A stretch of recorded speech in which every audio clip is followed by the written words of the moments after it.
الحمدللہ رب العالمین والصلاة والسلام علی اشرف الانبیاء والمرسلین اما بعد فاعوذ باللہ من الشیطان الرجیم بسم اللہ الرحمن الرحیم رب اشرح لی صدری ویسر لی امری واحلل عقدۃ من لسانی یفقهوا قولی اللہم انفعنا بما علمتنا وعلمنا ما ينفعنا وزدنا علما آمین یا رب العالمین۔ تو یہ جو چیزیں ہوتی ہیں پہلے لوگوں کے مائنڈ چینج کیے جاتے ہیں، دیکھا وہ تو کتنا ظلم کر رہے ہیں، دیکھا وہ تو اقربا پروری کرتے ہیں، اپنے رشتہ داروں کو نوازتے ہیں، انہوں نے دیکھو سب جگہ اپنے اپنے رشتہ دار لگا دیا، انہوں نے ایسا کیا، وہ تو بیت المال سے کھا جاتے ہیں، کھا لیا انہوں نے، یہ کر لیا انہوں نے، وہ کر۔ جب سب لوگوں کا ایسا پرسپشن ہو جاتا ہے نا تو پھر کسی کو مارنا مرنا کوئی مشکل نہیں رہتا۔ اب وہ پتہ ہے ہٹلر نے بھی ایسے ہی کیا تھا، اس نے بھی لوگوں کے دماغ چینج کر دیے تھے، اور پھر اس کے بعد ہی پھر اس نے یہودیوں کے ساتھ جو کیا وہ تو آپ کو سب کو پتا ہے۔ تو کیوں نہیں کوئی ان کے لیے کھڑا ہوتا تھا؟ کیونکہ اس نے ایسا ان کا دماغ، جیسے مسلمانوں کے خلاف جب ایسے پروپیگنڈا شروع ہو گئے تھے، ایک وقت تھا کہ جب یہ ایکسٹریمسٹ ہیں، یہ فنیٹک ہیں، یہ ٹیررسٹ ہیں، تو اب کیا ہوتا ہے جب ایسا پرسپشن عام کر دیا جاتا ہے نا، اور ہر کوئی یہ سمجھنے لگے یہ تو ٹیررسٹ ہے، یہ تو ٹیررسٹ ہے، تو ہر کوئی کہے گا ان کو مارو بے شک، یہ تو ہیں ہی سارے ایسے۔ تو یہ ایک پبلک اوپینین کا پہلے بنایا جاتا ہے، پھر اس کے بعد یہ چیزیں شروع ہوتی ہیں۔ پھر اسی طرح بصرہ میں وہاں پہ بھی فتنہ پرور ایک جماعت تھی، حضرت عثمان نے یہاں سے بھی کچھ لوگوں کو ملک بدر کرایا، لیکن فتنے کی آگ اتنی بھڑک چکی تھی کہ معمولی چھینٹوں سے تو وہ بجھنے والی نہیں تھی، اور ادھر ادھر ان کو بھیجنے سے بھی پوری اس کے اوپر وہ اب میں اس کے اوپر جا نہیں سکتی ورنہ پوری ہماری کلاس اس میں ہی ختم ہو جائے گی کہ کیسے ان لوگوں کو بٹھا کے پھر امیر معاویہ کے پاس بھیجا۔ عثمان کا یہ ہوتا تھا کہ وہ جب کوئی ایسا کوئی پرابلم ہوتا تھا نا تو امیر معاویہ سے بھی رجوع کرتے تھے، تو ان کے پاس شام میں بھیجا ان فتنہ پر لوگوں کو۔ انہوں نے ان کو بہت سمجھایا، ان کو بڑے ایز اے گیسٹ رکھا، ان کو بڑا کھلایا پلایا، سمجھایا، اتنا سمجھایا، لیکن کتنے دنوں کے بعد بھی ان کو یہ پتا چلا کہ نہیں، یہ وہ بولے کہ وہ لوگ ہوتے نا لاتوں کے بھوت باتوں سے نہیں مانتے، انہوں نے ان کی داڑھی پکڑ کے کھینچنا شروع کر دی اور ان کو ٹارچر کیوں، تو انہوں نے کہا یہ تو یہاں پہ نہیں رہ سکتے۔ پھر عثمان رضی اللہ تعالیٰ عنہ کو بھیجا کہ یہ تو سنبھل ہی نہیں رہے کسی بات سے، انہوں نے ان کو آگے بھیجا۔ یہ ایکچولی شروع کیسے ہوا تھا میں آپ کو یہ بتانا چاہتی ہوں کہ اس کا سب سے بڑا ایک کیریکٹر تھا، اور وہ کون تھا؟ وہ ایک یہودی تھا جو نیا مسلمان ہوا، اس کا نام عبداللہ بن سبا تھا۔ آپ اس کی ہر جگہ دیکھیں گے کہ اس کے نام آپ کو بکس میں ملیں گے، عبداللہ بن سبا۔ اس نے سازشیں شروع کی اور اس نے ہر جگہ جا کے پھر وہاں پہ اپنے جیسے ہم خیال لوگ بنائے، پھر اپنے ایجنٹس اس کے یہاں پہ بھی بیٹھے ہیں، یہاں پہ بھی بیٹھے ہیں، ان کے ساتھ خفیہ تدبیریں، ان کے ساتھ سازشیں اور ان کے ساتھ باتیں، اور اس طرح سے یہ پھیلتا ہی چلا گیا۔ اور بعض لوگ جو تھے جیسے اہل مصر جو تھے وہ حضرت علی سے عقیدت رکھتے تھے، اہل بصرہ جو کہتے تھے حضرت طلحہ کو بنانا چاہیے تھا امیر، پھر یعنی خلیفہ، اہل کوفہ کہتے تھے حضرت زبیر ہمیں پسند ہے۔ اب وہ پتہ نہیں یہ وہ 6 کی جماعت ہے، 6 لوگوں کی، یہی لوگ ہیں، طلحہ، زبیر، علی، وہ ان کے حامی تھے۔ اہل عراق کی جماعت جو تھی وہ سارے قریش کے خلاف تھی، تو کسی کی پسند کوئی ہے، کسی کی کوئی ہے، وہ کہتے ہیں حضرت عثمان کو ہٹاؤ ان کو لگاؤ، کوئی کہہ رہا ہے ان کو لگاؤ۔ اب عبداللہ بن سبا نے حکمت عملی کیا کی، اس نے کہا کہ ساروں کو ایک جگہ ہی پہ کر دو، اس نے کہا ان کو پہلے ہٹائیں تو صحیح، ہم باقی لگانے کی تو بات کی بات ہے، پہلے تو ان کو ہٹاؤ، کیونکہ یہی ہے سب سے بڑا فساد، اللہ معاف کرے، ہر جگہ فتنے کی آگ بھڑکنے لگی، بد عملی ہونے لگی، اور اس نے کیا ہدایات کی اپنے لوگوں پہ کہ تم اوپر سے نیک بن کے اور متقی بن کے پھر لوگوں کو واعظ کرو، ان کو تقریر کرو اور ان کو اپنا ساتھ ملاؤ۔ اور پھر اس نے کہا کہ جو گورنر اور جو بڑے بڑے عہدوں کے اوپر جو حضرت عثمان نے جن کو اپوائنٹ کیا ہوا ہے ان کے خلاف لوگوں کو کرو، ان کو بدنام کرو، اور ہر جگہ پہ یہ پھیلاؤ کہ دیکھو یہ ہمارا امیر المومنین کیسا ہے، یہ اپنے لوگوں کو نوازتا ہے اور نا انصافی کی بات کرتا ہے، یہ سو انفیئر۔ ان طریقوں سے آپ کو پتا ہے کہ یہ چیزیں، اور جیسے میں نے آپ کو بتایا بھی ولید بن عقبہ جس نے شراب پی تھی اور اس کے اوپر حد جاری کرنی، کیونکہ عثمان رضی اللہ تعالیٰ عنہ کا رشتہ دار ہے، حد جاری اس لیے نہیں ہو رہی کیونکہ گواہ اتنے نہیں ہیں، لیکن وہ کہہ رہے ہیں یہ چونکہ اس کا رشتہ دار ہے نا، دیکھا اس لیے اس کے اوپر حد نہیں نافذ کر رہا۔ پھر یہ عبداللہ بن سبا جو تھا اس نے اتنی طرح کے عقیدے بنائے، اور آج جو شیعہ لوگ ہیں نا وہ خاص طور پہ انہی عقائد کو آج بھی فالو کر رہے ہیں. اور یہ بندہ وہ تھا جس نے سب سے زیادہ ان فتنوں کی آگ کو بھڑکایا اور آگے سے آگے پھیلایا. اور اسی طرح 31 ہجری میں آپ اس سے اندازہ کریں کہ قیصر روم نے 500 جنگی بیڑوں کے ساتھ مسلمانوں کے اوپر حملہ کرنے کے لیے آ رہا تھا، اور مسلمان بڑے خوف و ہراس میں تھے. اس وقت بھی جو شرپسند یہ ٹولہ تھا نا، یہ ہٹا نہیں اپنے فتنہ بازیوں سے. اور محمد بن ابی حذیفہ اور محمد بن ابی بکر، کون ہیں دو؟ محمد بن ابی بکر، ابو بکر کے بیٹے، محمد بن ابو حذیفہ، ابو حذیفہ، ایک حذیفہ، ابو حذیفہ، ٹھیک ہے، ابو حذیفہ کے بیٹے محمد تھے. اور یہ ان کو صحابی کہہ سکتے ہیں اس لیے کہ یہ 11 سال کے تھے جب آپ صلی اللہ علیہ وسلم کی وفات ہوئی. تو یہ دونوں اتنے بڑے صحابہ کے بیٹے ہیں. محمد بن ابو حذیفہ جو ہے نا، ان کے والد ابو حذیفہ پہلی ہجرت حبشہ بھی انہوں نے کی تھی. اور جب یہ اس کے خلاف جس نے نبوت کا دعویٰ کر دیا تھا، اس کے خلاف جب جنگ ہوئی تھی تو تب بھی اس کے اندر وہ شہید ہو گئے تھے. حضرت عثمان نے ان کو پالا تھا، لیکن یہ بھی ان کے چکر میں پھنس گئے. اور جو اسلامی جو اس وقت ان کے کمانڈر تھے، وہ جب نماز پڑھانے لگے تو بے موقع تکبیریں بلند کر رہے ہیں، اور عبداللہ بن ابی سرا کی مذمت کر رہے ہیں کہ وہ اس کے بھی خلاف تھے. اور مجاہدین سے کہتے تھے تم رومیوں کے مقابلے میں جہاد کرنے جاتے ہو، حالانکہ اسلام کو خود مدینہ میں مجاہدین کی ضرورت ہے. وہ لوگ کہتے حیرت سے کہ مدینہ میں کیا ضرورت ہے؟ تو کہتے کیوں؟ عثمان کو دیکھو، اس ظالم کو ہٹانا اسلام کی سب سے بڑی خدمت ہے. اور یہ وہ عثمان رضی اللہ تعالیٰ عنہ، یہ محمد بن ابو حذیفہ اور محمد بن ابو بکر، تو یہ ان میں شامل ہو گئے تھے نا. اور دیکھیں کتنے بڑے صحابہ کے بیٹے ہیں. لیکن وہی بات ہے کہ جب پروپوگینڈا پھیلتا ہے نا تو کبھی سادہ لوگ بھی ساتھ چل پڑتے ہیں، نہ سمجھ لوگ. اور پھر کہتے کہ سب سے بڑی اسلام کی تو خدمت یہی ہے، دیکھو وہ ابو بکر صدیق اور حضرت عمر کی جو سنت ہے اس کو انہوں نے چھوڑ دیا ہے، دیکھو انہوں نے بڑے بڑے صحابہ کرام کو ہٹا کے اور اپنے رشتہ داروں کو لگایا ہوا ہے. حتیٰ کہ جب مجاہدین جا کے لڑے، اللہ تعالیٰ نے ان کو فتح دی.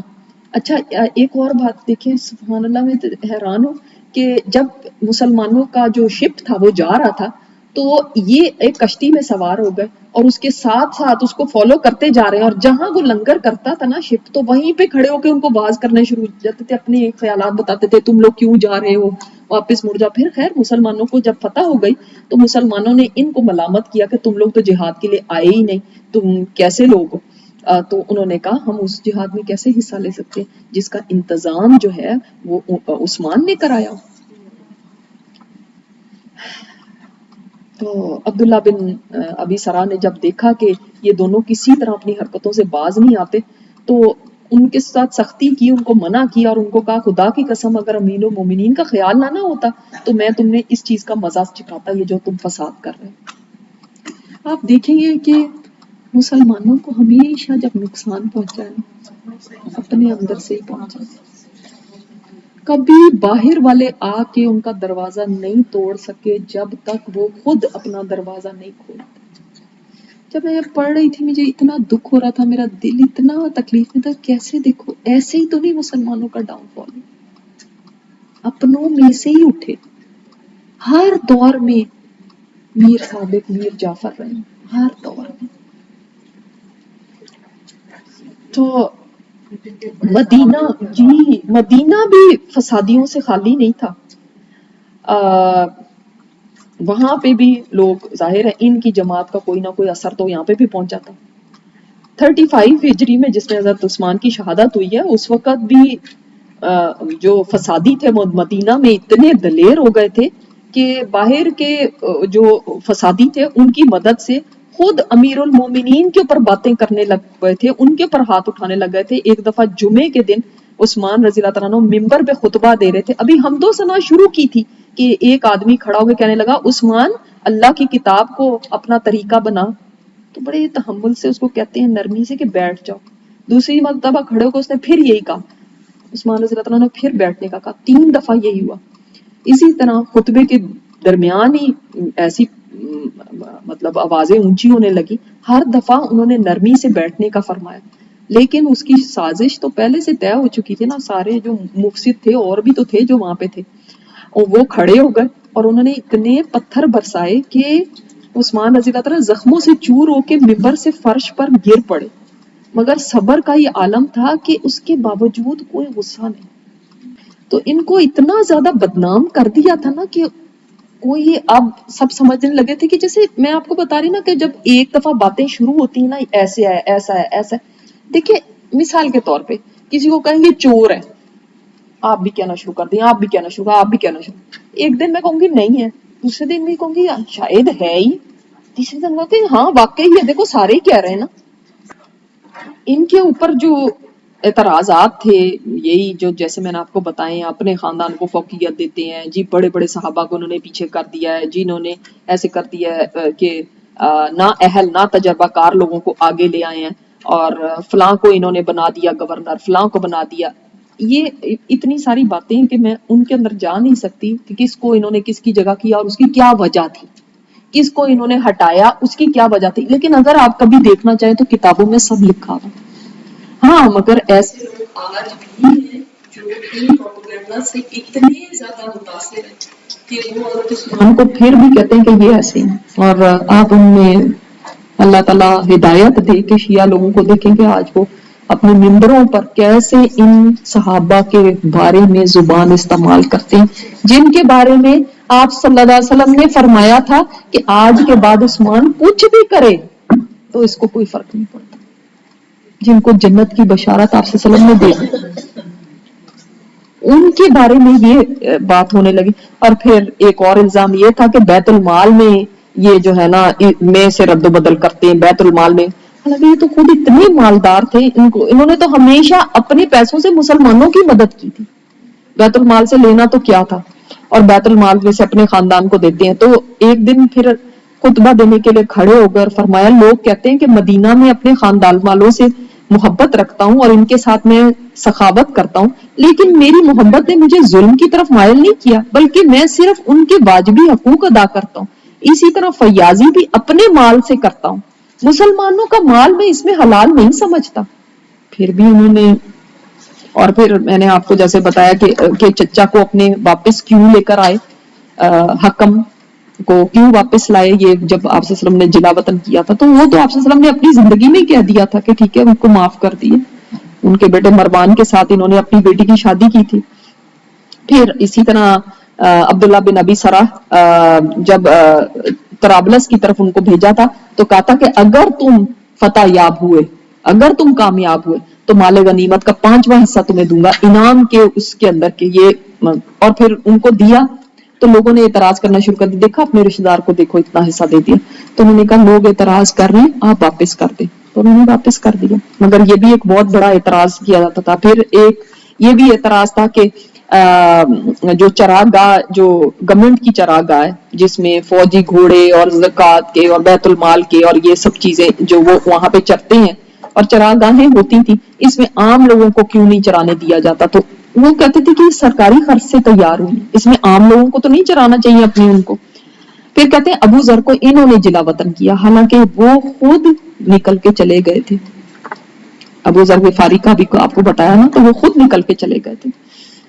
اور ایک ان کے اوپر یہ بھی اعتراض کیا جاتا ہے کہ انہوں نے مصحف کو جلوایا تھا، تو اس کے بارے میں میں آپ کو یہ بتانا چاہتی ہوں کہ اصل میں حضرت عثمان نے تو خود اس اللہ کی کتاب کی حفاظت کے لیے اور فتنوں کو ختم کرنے کے لیے خود یہ کام کیا تھا کہ ان کے پاس جب یہ اطلاع آئی تھی کہ جب مسلمان مملکت بہت بڑی ہو گئی تھی تو ان کے پاس اطلاع یہ آئی کہ ڈفرینٹ جگہوں کے لوگ اپنے ڈائلیکٹ کے مطابق جو قرآن پڑھ رہے ہیں تو وہ اس کی وجہ سے جھگڑے پیدا ہو رہے ہیں. کوئی کہہ رہا ہے یہ قرآن ہے, کوئی کہہ رہا ہے یہ. جیسے آپ ایسے سمجھ لیں آپ صلی اللہ علیہ وسلم کے دور میں تو آپ کو پتا نا ڈفرینٹ جگہوں پہ قرآن تھا, تو ابوبکر صدیق رضی اللہ عنہ نے کیا کیا, اس کو ایک جگہ پہ کمپائل کر لیا. لیکن آپ صلی اللہ علیہ وسلم کے وقت میں بھی ڈفرینٹ لوگ جب آتے تھے تو جیسے آپ سمجھیں برٹش انگلش اور امریکن انگلش میں فرق ہے, ٹھیک ہے, اردو بھی انڈیا کے لوگ بھی اردو بولتے ہیں, پاکستان کے لوگ بھی اردو بولتے ہیں, لیکن تھوڑا فرق ہے, ٹھیک ہے. اسی طرح آپ پاکستان میں بھی دیکھیں ڈفرینٹ علاقوں میں جو بولی جاتی ہے تو ہر میں کوئی ڈائلیکٹ کا فرق ہے نا. تو اس طرح وہ پڑھتے تو یہی قرآن تھے, لیکن اس میں کہیں نہ کہیں کچھ تھوڑا بہت رد و بدل اپنی زبان کے مطابق ان کے تھا. تو حضرت عثمان نے کے پاس جب یہ اطلاع آئی تو انہوں نے یہ کیا کہ اس کو ایک ڈائلیکٹ کے اوپر جو قریش کی تھی اس کے اوپر سب کو جمع کر دیا, اور فرمایا کہ یہ ایک نسخہ جو حضرت حفصہ کے پاس تھا وہ منگوایا, اور فرمایا کہ اس نسخے سے لے کر کاپیز بنائی جائیں اور سب جگہ پر یہ کاپیز بھیج دی جائیں. اب جو کاپی بنے گی وہ اسی سے بنے گی, کوئی اپنے مطابق نہیں ورڈ اس کے اندر کہہ سکتا, اسی کے مطابق سب چلیں گے. اور باقی جتنے مصحف ہیں ان کو جلا دیا جائے, وہ ختم ہے تاکہ کہیں پہ بھی نہ رہیں اور یہ فتنہ ختم ہو جائے, ورنہ ہر کوئی کہے گا ہمارے پاس اللہ کی کتاب ہے, جیسے یہود و نصارہ میں ہوا, ان کی کتابیں ہی بدل گئی اس وجہ سے. تو قرآن کو وہ ایک رکھنا, اس کو محفوظ رکھنے کے لیے انہوں نے یہ کیا, اور یہ تو بہت بڑی ایک خدمت تھی ان کی اس چیز کے لیے کہ اللہ کی کتاب محفوظ رہے. اور آج تک دیکھیں پھر وہ ایک ہی اس کے اوپر ہے, قریش کی لغت پہ ہے, جو عربی قریش بولتے تھے اس کے اوپر ہے. لیکن اس کو اتنا زیادہ بڑا ایشو بنایا گیا کہ دیکھو انہوں نے یہ کیا کیا. اور پھر میں نے آپ کو وہ تو بتا ہی دیا کہ انہوں نے جو اپنے رشتہ دار کی حد جاری کرنے کے اوپر تھوڑا سا ڈیلے ہوا تھا, وہ بھی ایک واقعہ ہے. اسی طرح عبید اللہ بن عمر سے قصاص نہیں لیا, اس کے اوپر بھی بہت بڑا واقعہ.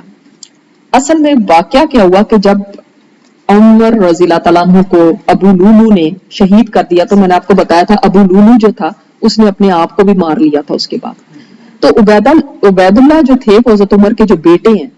وہ اتنے غضبناک ہوئے کہ قاتل کی بیٹی کو مار دیا, اور ایک اور بندہ تھا ہرمزان, وہ ایک نو مسلم ایرانی تھا, اس کو بھی قتل کر دیا, کیونکہ ان کے خیال میں یہ تھا کہ سب سازش میں ملے ہیں. چنانچہ عثمان رضی اللہ تعالیٰ عنہ نے جب خلافت سنبھالی تو سب سے پہلے یہی مقدمہ پیش ہوا نا کہ یہ انہوں نے تو قتل کر دیا. تو آپ صلی اللہ علیہ وسلم نے صحابہ کو بلایا اور حضرت علی نے عبید اللہ بن عمر کو ہرمزان کے قتل میں قتل کر دینے کا مشورہ دیا. لیکن دوسرے صحابہ نے کہا کہ کل عمر قتل ہوئے اور آج ان کا بیٹا قتل ہو جائے,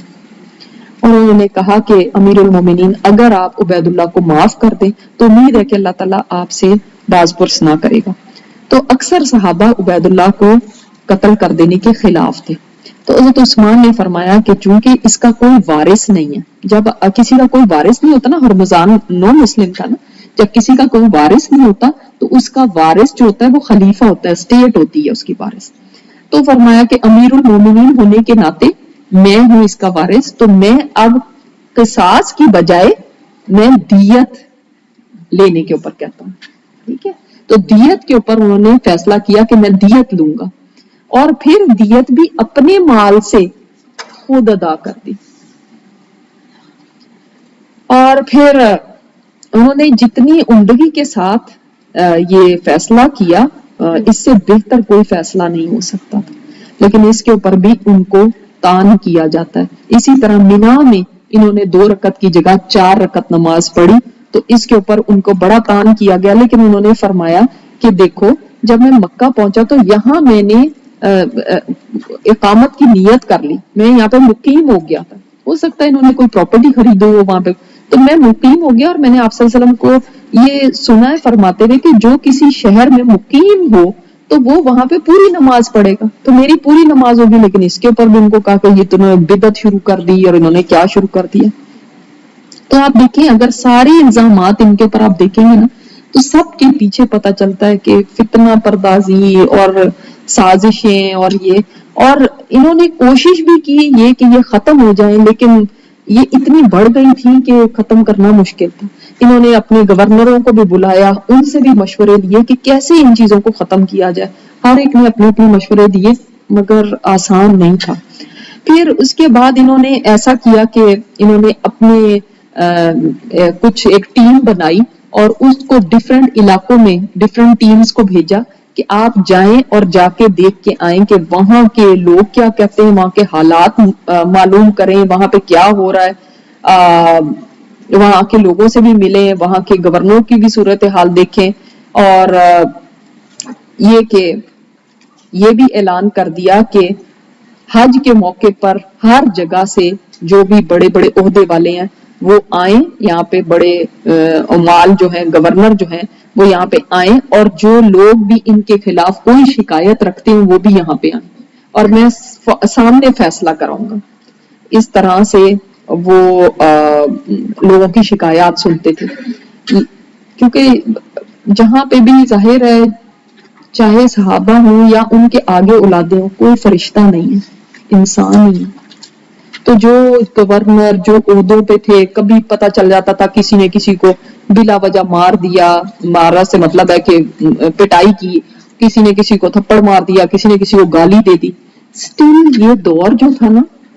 آپ یہ باتیں میں آپ کو بتا رہی ہوں تو آپ کو لگتا ہوگا کہ ہائی کیسا وہ ہو گیا تھا، سٹل وہ دور جو تھا بہت اچھا تھا۔ آج کے دور کے ساتھ تو آپ کمپیئر کر ہی نہیں سکتے، ایسا نہ سمجھیے گا کہ آج کی طرح ہو گیا تھا، وہ پھر بھی کروڑوں گنا اچھا تھا، لیکن اس وقت کے لحاظ سے جو آپ صلی اللہ علیہ وسلم کا ٹائم تھا اس لحاظ سے نیچے تھا۔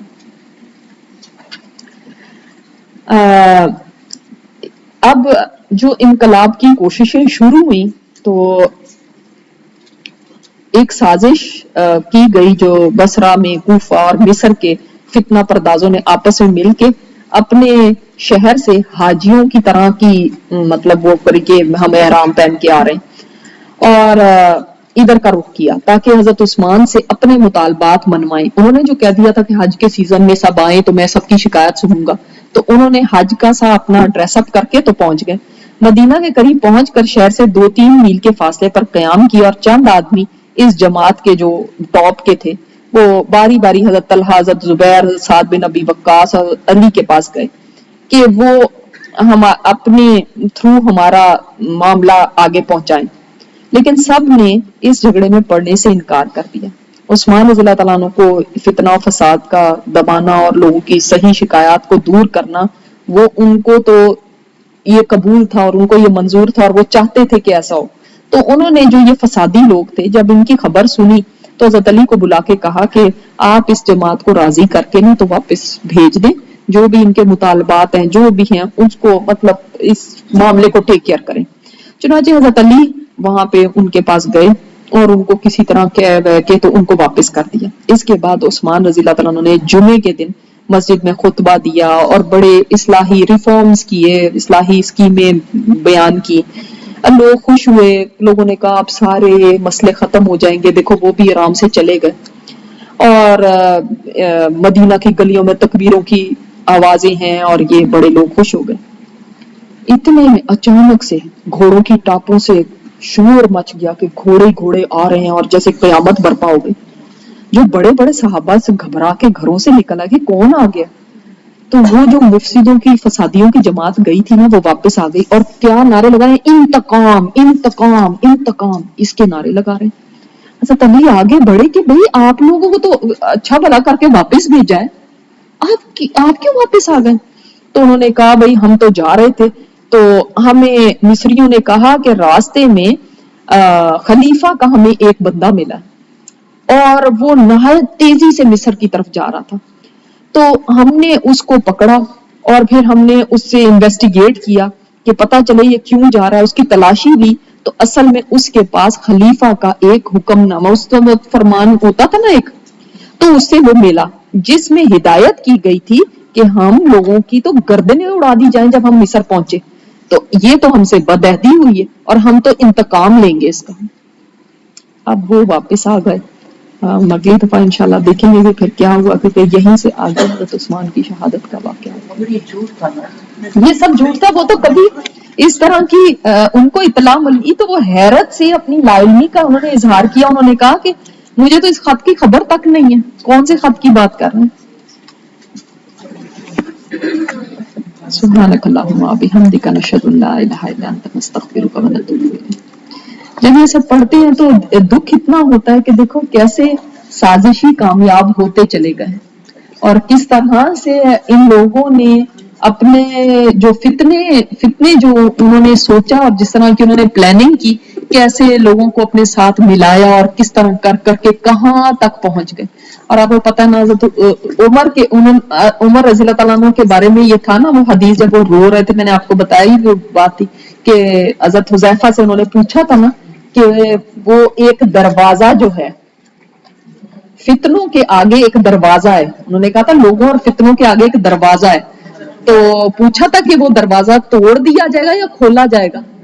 تو حذیفہ رضی اللہ تعالیٰ عنہ فرمایا توڑ دیا. تو فتنہ رو پڑے تھے. ان کو پتا تھا کہ جب میں چلا گیا تو وہ فتنے شروع ہوں گے پھر قیامت تک فتنے ختم نہیں ہوں گے اور اس امت پہ نہیں ختم ہوئے. اور آپ دیکھیں گے یہیں سے شیعہ سنی فساد اور یہ اور اتنی ساری باتیں کہ اگر آپ ان کی بکس پڑھیں گے تو بالکل اسے ٹوٹلی ڈفرینٹ ہوگا. اسی لیے ہمیں یہ نہیں سوچنا چاہیے بک میں لکھا ہوا تھا تو آپ بتائیں اس بارے میں. بھائی آپ یہ بھی تو دیکھیں بک کس نے لکھی ہے.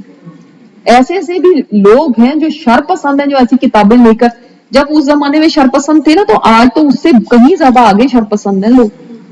تو آپ ایسی بک سٹور سے اٹھا لیتے ہیں اور پھر اس کے بعد پڑھ کے پھر خود بھی اتنے ڈاؤٹس میں مبتلا ہوتے ہیں پھر کہتے ہیں ہائے ایسا کیوں ہوا یہ کیوں ہوا. تو آپ دیکھیں ضرور کہ آپ کس کی کتاب پڑھ رہے ہیں. اللہ تعالیٰ ہم سب کو معاف فرمائے. سبحانک اللہم وبحمدک نشہد ان لا الہ الا انت نستغفرک ونتوب الیک.